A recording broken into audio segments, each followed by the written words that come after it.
ওই যে মানুষগুলো দেখতেছেন, সামানগুলো দেখতেছেন, এরা উমরা হজ করে আইসা এখানে নামছে। বন্ধুগণ, আশা করি সব ভালো আছেন। ওই যে দেখতেছেন একটা গাড়ি, উনি এটা উমরা হজের গাড়ি। যারা উমরা হজ করতে যায় এরা এইখান থেকে, এই থানা থেকে মানে উমরা যত লোক যাবে এই গাড়িটায় এই থানার জন্য বরাদ্দ। দেখেন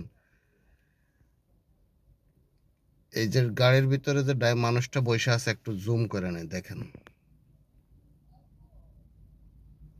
দেখা যাইতেছে মানুষটা এখানে বসে রয়েছে। উনি একজন ড্রাইভার,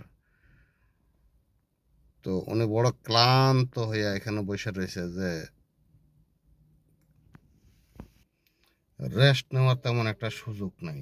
এটাই হলো ড্রাইভারের জীবন, ড্রাইভারের জিন্দেগি। যাকে বলে যেখানে রাইত সেখানে কাইত।